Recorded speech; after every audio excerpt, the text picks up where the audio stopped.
বছর শেষ, এসে গেল বাংলা নতুন বছর। এই বছরে সবাইকে জানাই অনেক শুভেচ্ছা আর অভিনন্দন। বছরটা সবার খুব সুস্থ, ভালোভাবে আনন্দ করে কাটুক, এই প্রার্থনা।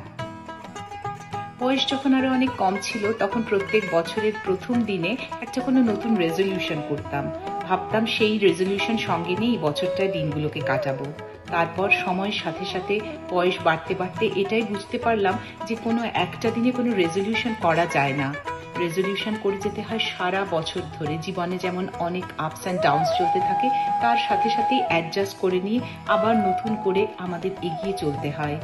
এটাই তো জীবন, এভাবেই আমরা পথ চলি, নয় কি? নতুন বছর যখন আসে, তখন কিন্তু শুধু নতুনত্ব নিয়েই সে আসে না, সে আসে পুরনোর হাত ধরে। আর এই পুরনো আর নতুন যখন একসঙ্গে হাত ধরাধরি করে পথ চলতে থাকে, তখনই কিন্তু হয় সে পথ চলা সার্থক। এই প্রসঙ্গে কবি কাজী নজরুল ইসলামের বরশের সওগাত এই কবিতাটা ভীষণভাবে মনে পড়ছে। আমার খুব প্রিয় কবিতা, আপনাদের সাথে শেয়ার করে নিচ্ছি। আশা করছি আপনাদের ভালো লাগবে। বন্ধু গো সাখী আনিয়াছ নাকি বরশের সওগাত, দীর্ঘদিনের বিরহের পর প্রিয় মিলনের রাত। রঙিন রাখি সিরিন সরাব মুরুলি রোবাব বিন, গুলিস্তানের বুলবুল পাখি সোনালি রূপালি দিন। লালা ফুল সম দাগ খাওয়া দিল, নার্গিস ফুলি আঁক, ইস্পাহানের হেনা মাখা হাত, পাতলি পাতলি কাঁক।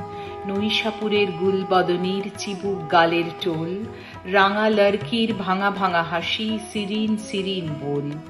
সুরমা কাজল স্তাম্বুলি চোখ, বসেরা গুলের লালি, নববোগদাদি আলিফ আইলা শাহজাদি জুলফওয়ালি। পাকা খরজুর ডাসা আঙ্গুর, টোকো মিঠে কিসমিস, মরুমঞ্জি রাব জমজম, জবের ফিরোজা শীষ। তানজাম ভরা আঞ্জাম, এ যে কিছুই রাখনি বাকি, পুরনো দিনের হাতে বাঁধিয়াছ নতুন দিনের রাখি। পুরনো দিনের হাতে বাঁধিয়াছ নতুন দিনের রাখি।